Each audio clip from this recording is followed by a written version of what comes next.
ये है कृषि दर्शन। किसान भाइयों नमस्कार। भारत सरकार के कृषि मंत्रालय के कार्यक्रम कृषि दर्शन में आप सभी का स्वागत है।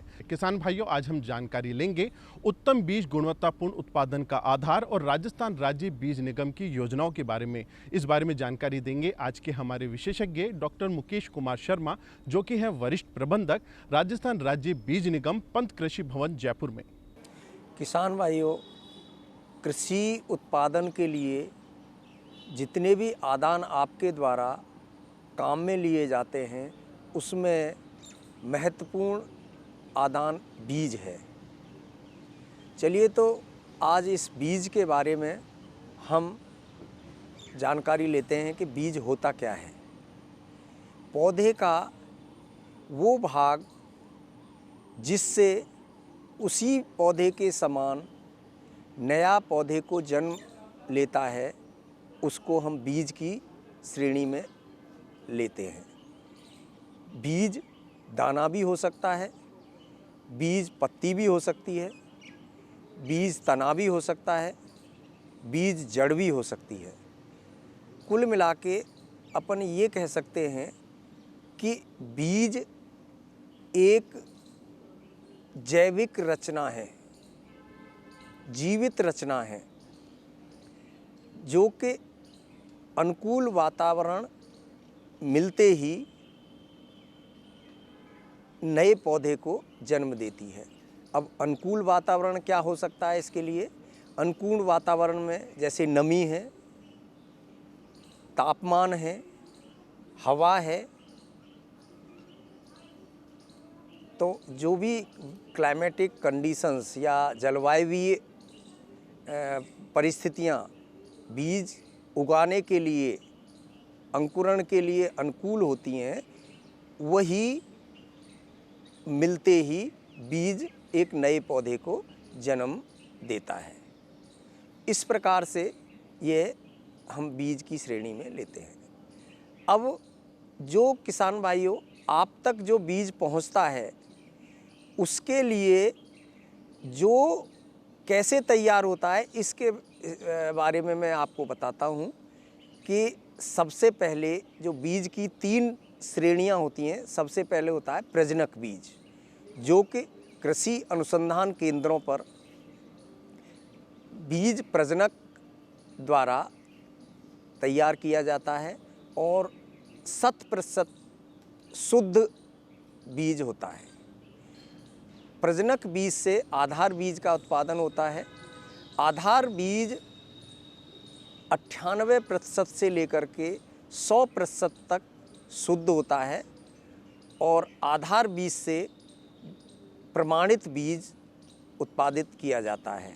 इस प्रकार से जो किसान भाइयों आप तक जो बीज पहुंचता है, वो प्रमाणित बीज होता है। तो कोई भी नई किस्म जो कि एक पौध प्रजनक द्वारा विकसित की गई है, वो आप तक पहुंचते के लिए लगभग 3 साल का समय उसको लगता है। जो प्रमाणित बीज की पहचान कैसे करेंगे अपन? तो प्रमाणित बीज की जो थैली होती है, उस पर नीला टैग होता है। उस नीले टैग पर भारत सरकार द्वारा उत्तम बीज के कुछ मानक निर्धारित किए गए हैं। न्यूनतम मानकों का विवरण होता है।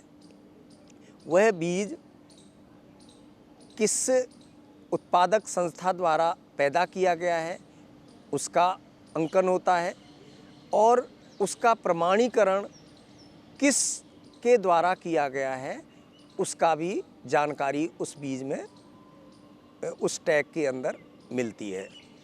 तो इस प्रकार से जो उत्तम गुणवत्ता का बीज होता है, प्रमाणित बीज आप तक पहुंचता है, उस पर नीला टैग लगा हुआ होता है। अब इसी के साथ हम जानकारी लेते हैं कि इन उत्तम जो बीज है उसकी विशेषताएं क्या होती हैं। एक तो आनुवंशिक रूप से शुद्ध होता है।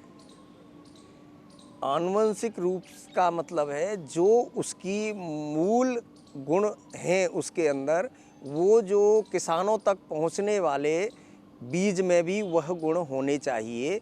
इसका मतलब है कि वो आनुवंशिक रूप से शुद्ध है, अन्य किसी फसल या किस्म का बीज उसमें मिक्स नहीं होता है।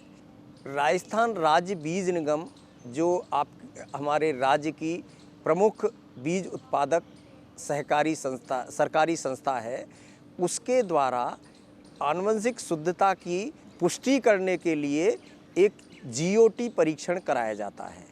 और राजस्थान राज्य बीज निगम द्वारा जो भी बीज है वो तभी पैक किया जाता है जब आनुवंशिक रूप से जीओटी टेस्ट रिपोर्ट मानक प्राप्त होती है। इस प्रकार से आनुवंशिक शुद्धता जांचने के लिए जीओटी टेस्ट कराया जाता है। अब दूसरा आती है विशेषता भौतिक शुद्धता। भौतिक शुद्धता के लिए कोई भी अन्य किसी किस्म का बीज नहीं हो, उसमें खरपतवारों से मुक्त हो, बीजों से मुक्त हो, कोई कंकड़ या पत्थर नहीं हो, धूल मिट्टी नहीं हो, तो उस तरह से हम जो है इसकी भौतिक शुद्धता की जांच करते हैं।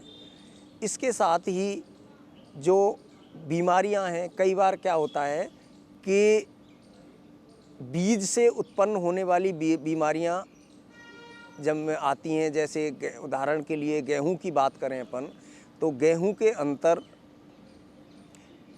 कंडवा रोग है, वो जो है बीज से उत्पन्न होने वाला बीमारी है। तो उस बीमारी की रोकथाम के लिए बीज के अंदर उत्पादक संस्था द्वारा यह ध्यान रखा जाता है कि बीज के अंदर वह उस जिसमें बीज के बीजाणु हैं, उस रोग के बीजाणु हैं, वो नहीं जाना चाहिए। तो इसके लिए भी अपन शुद्धता के लिए आजकल तो कलर सॉर्टेक्स मशीनें होती हैं, वो जो है उनके द्वारा ये बीज निकाल दिया जाता है। इसके साथ ही जो अंकुरण क्षमता, जो उत्तम बीज है उसकी अंकुरण क्षमता भी अच्छी होनी चाहिए, जिससे कि पौधा स्वस्थ पैदा हो। तो अंकुरण क्षमता के लिए जैसे न्यूनतम जो मानक हैं भारत सरकार द्वारा निर्धारित, तो प्रमाणित बीज के लिए जो न्यूनतम मानक है, गेहूं के लिए है, जौ के लिए है, जई के लिए, इनके लिए 85% न्यूनतम अंकुरण क्षमता उस बीज की होनी चाहिए। इसके उपरांत जैसे मक्का है, मक्का के लिए 90% अंकुरण क्षमता होना न्यूनतम जरूरी होता है। किसान भाइयों, साथ में मैं ये भी बताना चाहता हूँ कि यदि आपके द्वारा उत्तम बीज की बुवाई की गई है तो उससे लाभ क्या होंगे आपको। देखिए, उत्तम बीज बुवाई करने से एक तो उसकी उत्पादन, वैज्ञानिकों ने यह आकलन किया है कि यदि उत्तम गुणवत्ता का बीज किसान के द्वारा बोया गया है तो उसकी 20 से 25% तक उत्पादकता बढ़ जाती है। दूसरा, जो इसमें बीज में रोग लगने की संभावना भी कम रहती है, पैदावार अच्छी होती है, तो अपने को किसान भाइयों उपज भी अच्छी मिलती है। उपज अच्छी मिलती है तो अपने आय में भी वृद्धि होती है। तो इसीलिए हम कह सकते हैं कि किसान भाइयों को उत्तम गुणवत्ता का बीज ही बुवाई करनी चाहिए, ताकि अन्य जो आदानों में पैसा जो खर्च किया गया है आपके द्वारा, उसका पूर्ण लाभ मिल सके। किसान भाइयों, राजस्थान राज्य बीज निगम आपकी सेवा के लिए पूरे राजस्थान में बीज उत्पादन का कार्य करता है।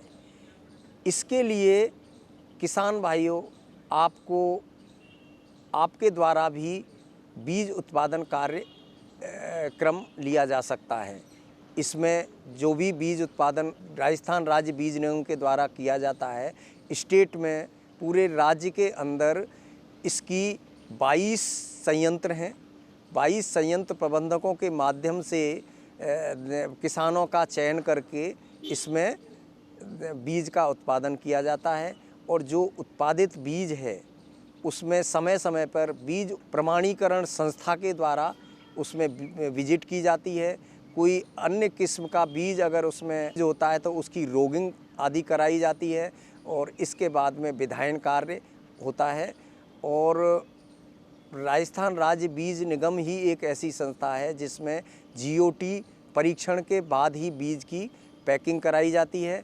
और इसके लिए किसान भाई जो बीज राजस्थान राज्य बीज निगम का आप लेना चाहते हैं तो उसका जो नीला टैग, जैसा कि मैंने पहले भी बताया था, उसके अंदर एक क्यूआर कोड होता है और उस क्यूआर कोड को स्कैन करने के बाद में हमें यह पता चल जाता है कि ये आनुवंशिक रूप से शुद्ध बीज है और मानक पूरी रिपोर्ट उस लॉट की आ जाती है। तो इस प्रकार से मैं आपको यही सलाह दूंगा कि राजस्थान राज्य बीज निगम का प्रमाणित बीज क्रय करके बुवाई करें। किसान भाइयों, आपको हमारे कार्यक्रम कैसा लगता है? अगर आपके हैं कुछ सुझाव तो आप हमें लिख सकते हैं। हमारा पता है कृषि दर्शन, दूरदर्शन केंद्र, झालाना डूंगरी, जयपुर। आप हमें ईमेल भी लिख सकते हैं। हमारी ईमेल आईडी है krishidarshanjaipur@gmail.com। तो किसान भाइयों, आज के कार्यक्रम में इतना ही। अब दीजिए हमें इजाज़त। नमस्कार।